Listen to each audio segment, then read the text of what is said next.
Iyan, ito na naman tayo mga kababayan, pero bago tayo magpatuloy sa ating pag-usapan, babati lang muna ako ng magandang gabi sa ating mga subscribers dyan, sa ating mga viewers.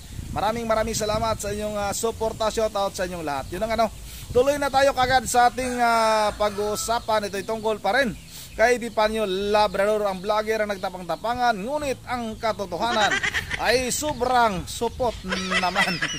Yun ang mga kababayan, Ito na yung sinabi ko sa inyo sa una kong upload, na may video tayo na ipapakita para talaga mas tumibay pa na itong si Richard Palacio ay siya nga talaga si Epifanio Labrador. Ito nagmula ito kay Tanglaw TV. Sa mga hindi pa nakasubscribe sa YouTube channel ni Tanglaw TV, paki-subscribe na. Napakagaling nito mag-edit ng tao na ito mga kababayan. Magaling itong si Tanglaw TV. Yan ang balik tayo kay Epifanio Labrador. Sa araw na ito ay wala rin tayong nakita na upload nitong si Richard Palacio. Siguro nga nag-research na naman ito, katulad ng sinabi nyo nung nakarang araw na pinag-aralan daw niya yung video ni Eli Soriano mga kababayan, kung ano ba talaga yung kanyang gawing paninira sa Iglesia ni Cristo. Siguro baka nag-research na naman ito, baka nanood na naman ito ng video, baka brand out na naman sa kanila. Kasi ang sinabi niya nung nakarang araw, hindi siya nakapag-upload ng video. Siguro nagulat yun mga kababayan. Nung nakarang araw kasi, noon na natin na ibunyag na siya si Richard Palacio. Tapos nag-live siya, nag-upload siya ng video, tapos pinabulaanan niya na siya si Richard Palacio. Pero halata naman mga kababayan. Ngayon, ito na yung video para talaga mapatunayan natin na si Epifanio Labrador at itong si Richard Palacio ay isang tao lang ito. At ulit ipaalala natin sa ating mga kababayan dyan na itong si Richard Palacio ay may warrant of arrest na ito, qualified tip, may warrant of arrest na ito na inisyu ng Silay City. Kaya mapanganib itong tao na ito. Kaya yung mga kaibigan ni Richard Palacio, dapat ituro nyo na kung nasaan na itong tao na ito nagtatago sa ngayon. Yung sinasabi niya na may mga kasamahan siya, mayroon pa nga sinabi niya na magaling sa bomba, yung taga disposal daw ng bomb or suicide bomber ba yun? Kung ganun man mga kababayan, pero mga kasinungalingan lang naman itong sinasabi ni Richard Palacio, aka Epifanio Labrador. Nung nakarang araw din, ang sabi niya, may nagpapadala sa kanya ng pira na kanya mga supporters, mga subscribers, na mahigit 100,000 mga kababayan. 3 tao lang yung sinabi niya noon. Pero ang alam ko, ang ang tawag nito mga kababayan, yung duda natin ay kunwari lang na may nagpapadala sa kanya, tapos yung mga pangalan na binabanggit niya nasa tabi lang niya pala yun, lolo niya, tiyahin niya o lula niya. Yun yung mga binabanggit niya, yung mga pangalan, para siguro makainganyo ng kanyang mga subscriber. Mambubudol talaga na magpadala din sa kanya para tulong o pampakain sa kanyang mga kasamahan na sinasabi niya na mga matitindi. May tinatawag pa nga siya na isang araw, sir, pero wala namang sumagot. Wala naman tayong narinig na boses, parang siya lang din ang sumagot sa kanya sariling tawag. May tinawag siyang tao. Yun ang mga kababayan, wag na natin itong patagalin. Dito natin napatunayan na natin, pero mas titibayan pa natin na si Epifanio Labrador ay siya nga talaga si Richard Palacio. Kaya ngayon wala na po siyang upload video, abangan natin bukas, baka wala na talaga, tuluyan na talagang mawala sa YouTube itong si Epifanio Labrador, o sa totoong buhay ay siya si Richard Palacio. Ito na, sabay-sabay natin itong panoorin mula kay Tanglaw TV. Hindi na tayo magtataka, ang mga yan na nagsasabing fake news daw ay maaaring isa sa mga supporters ni Palacio o isa sa mga kasamahan niya. Ngayon, re-reaksyonan natin ang kanilang sinasabi na hindi fake news ang pasabog natin, na si Epifanio Labrador ay si Richard Palacio. Himay-himayin natin. Paano ba natin nalaman at natiyak na si Epifanio Labrador ay si Richard Palacio? Gumawa tayo ng masusing pagsusulit, kapwa sa social media at sa YouTube, patungkol sa maaaring pagkakakilanlan nitong si Labrador na Palacio o mas kilala sa pangalang Labrador. Nang alap tayo ng mga larawan at unti-unti itong sinuri at pinagpatintado. Narito ang halimbawa ng larawan na nakalap natin sa kanyang YouTube channel. Dito makikita natin ang larawan ng isang tao na nakatayo at may hawak na baril. May nakalap din tayong larawan sa social media na katulad ng larawan na nasa YouTube channel ni Labrador at ito ay pinagkumpara natin. Tugma ang nasa larawan at isang tao to. May suot na uniform at nakalagay ang Volkidos Fighter, Master Palacio. Sa makatuwid, mayroon ng lead na pagkakakilanlan ng taong nasa larawan. Ang apelyido ay Palacio, Master ng Volkidos Fighter. Hinanap natin sa internet ang pangalang Volkidos Fighter at tumambad ang isang YouTube channel na may pangalang Volkidos Fighter. Dito mga kataklaw, ay nagkaroon na tayo ng idea na ang channel na ito ay makapagbibigay na sa atin ng pagkakakilanlan nitong si Labrador. Sa channel na ito, nakita na natin ang pagkakatulad sa channel ni Epipanyo Labrador. Narito ang mga larawan at suriin nating mabuti. Tignang mabuti ang background ng larawan ni Labrador. Mapapansin na sa background ay may mga larawan na tila nag-ensayo ng martial arts. Tignan din naman natin ngayon at pansining mabuti ang larawan na kinuha natin sa YouTube channel na Volkidos Fighter o ni Palacio. Sa background ng larawan, ay makikita ang pagkakatulad ng mga larawan ng nag-ensayo ng martial arts. Oh, hindi ba yan ay parehong-pareho? Heto pa ang ating mapapansin. Mababasa natin sa background ni Labrador ang nakalagay sa itaas na National Headquarters. Ganyan din ang nakalagay sa background sa channel ni Palacio, may nakalagay ding National Headquarters. Mapapansin din natin sa dalawang larawang ito ang pagkakatulad na may nakalagay na watawat ng Pilipinas at may patch. Ihambing din natin ang tao na nasa video ng YouTube channel ni Labrador at ni Palacio. Makikita nating ito nga ay iisang tao lamang. Oh, hindi ba mga katanglaw, yang taong nasa larawan ay parehong tao lamang, talagang si Labrador at Palacio ay iisang tao lamang. Hindi ito mapabubulaanan. Heto pa ang nakita nating pagkakatulad ni Labrador at Palacio. Mayroon siyang video na ito ay may mapagit na awit para sa mga pulis. Composed by Epipanyo Labrador. Sa kabilang channel naman ang nakalagay ay awitin ni Master Palacio, founder ng Volkidos Fighter. Ngayon, hindi talaga may kakaila na si Labrador at si Palacio ay iisang tao lamang. Mas lalo nating napatunayan na si Epipanyo Labrador ay siyang si Richard Vallejos Palacio.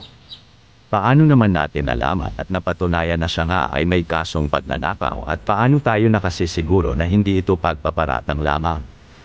Sa ginawa nating pagsusuri sa kanyang YouTube channel na Volkidos Fighter, ay may nabasa tayong comment ng isang tao may pangalang Mang Amu 5,483 at ganito ang kanyang mga sinabi.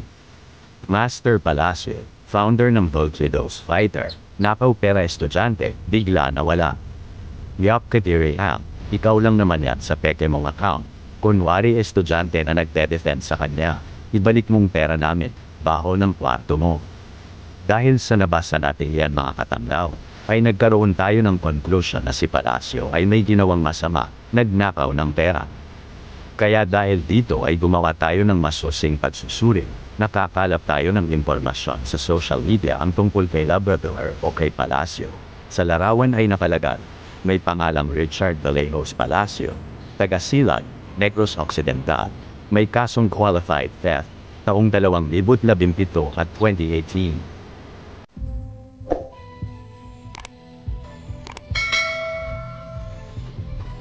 Balikan natin ngayon ang sinasabi ng ilan na fake news na si Epipanyo Labrador ay hindi si Richard Vallejos Palacio.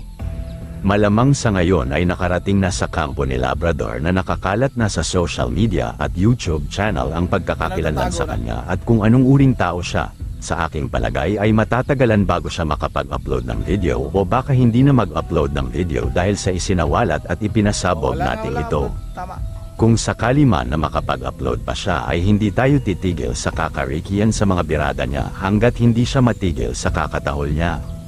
Sa mga nasa likod ni Epipanyo Labrador o Richard Vallejos Palacio, tandaan nyo, walang sekretong hindi mabubunyag lalo na't ang Iglesia ni Cristo ang inyong kinakalaban. Lahat ng bumangga at kumakalaban sa iglesia ay nalalantad, nagigiba at bumabagsak. Kaya kung ako sa inyo, tumigil na kayo sa paninira at pagsasabi ng masama laban sa amin. Kami ay mga taong walang ibang layunin kundi ang mamuhay ng mapayapa, kasama ng mga kapwa Pilipino, manilbihan at tumulong sa mga kapwa-tao na nangangailangan at higit sa lahat ay upang maglingkod sa Diyos. Anong aral ang mapupulot natin sa tagpong ito? Mababasa sa Hebreo Kapitulo 4 versikulo 13. Magandang balita, Biblia ang ganito. Walang makakapagtago sa Diyos. Ang lahat ay hayag at lantad sa kanyang paningin, at sa kanya tayo mananagot. Kahit magtago pa sila, brother, kahit itago pa niya ang kanyang sarili kung saan, hayag yan sa Diyos at hindi siya makapagtatago sa kanya. Ano ang tawag ng mga apostol sa mga taong katulad ni Palacio? Ganito ang sinasabi sa 2 Pedro Kapitulo 2 versikulo 12. Datapwat ang mga ito, na gaya ng mga tinapal na walang bait, na ipinanganak na talagang mga hayop upang hulihin at lipunin, na nagsisiyalipusta sa mga bagay na hindi nila nalalaman ay walang pagsalang lilipulin sa kanila rin pagkalipot.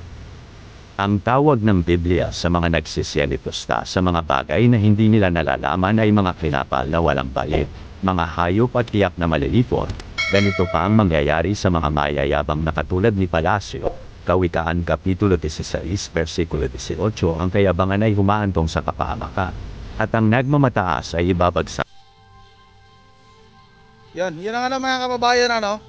Yung kayabangan ni Richard Palacio, aka Epifanio Labrador, yan talaga ang magpababagsak sa kanya. Yan yung dahilan kung bakit itong tao na ito, magpapasalamat na nga lang talaga siya kung halimbawa siya ay makukulong, siya ay maaresto. Ang mahirap nito mga kababayan, kasi nga maraming mag-uunahan sa taong ito. Kasi pwedeng maibintang o ibintang kaya dating Pangulong Duterte, kay Sara Duterte, kay Congressman Marcolita, at sa Iglesia ni Cristo, at sa QOGC, pag halimbawa itong tao na to ay natudas. Dahil nga maraming galit nito, maraming galit sa dating Pangulong Duterte, kay Vice President Sara Duterte, sa ANC at sa QOGC. Mag-uunahan yung mga tao na yon para itumba itong si Richard Palacio, aka Epifanio Labrador, dahil para ibintang doon sa kanya mga binabatikos. Yan ang masama, yan ang masama dyan. Kaya tayo, magbatyag tayo, ano?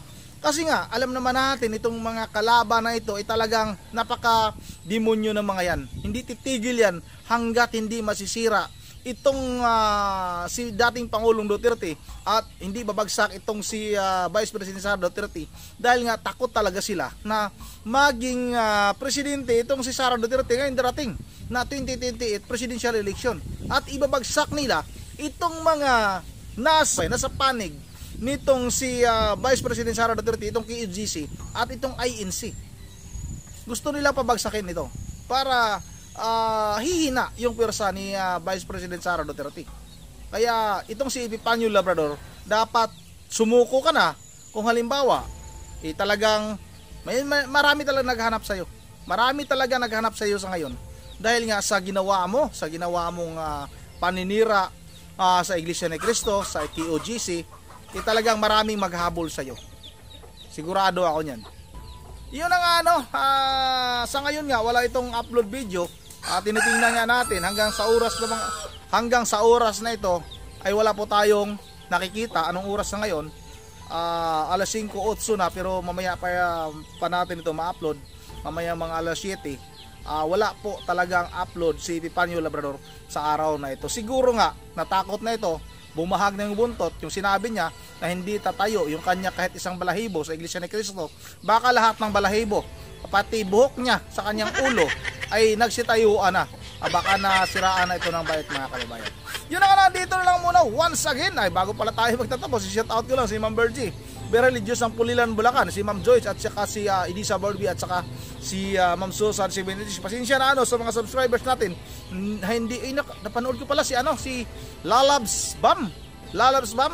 Nangumusta sa akin. Shout out sa iyo, Lalabs Bam, ha. Medyo matagal nang hindi ko nakita yung iyong komento, Ito yung subscribers natin, panahon pa ni tawag dito mga kababayan na nasa pa tayo kay dating idol natin na si Idol Tommy Abili. Subscribers na natin yan. Yun na dito lang muna. Once again, this is Ronde TV. Medyo maingay sa ating kinaroroonan kasi marami tayong alagang manok dito. Hindi naman pang sabong ito, pang lang ito, pang pangkain mga kababayan. Once again, this is Ronde TV mo. Ingat lahat. God bless bawat isa sa atin.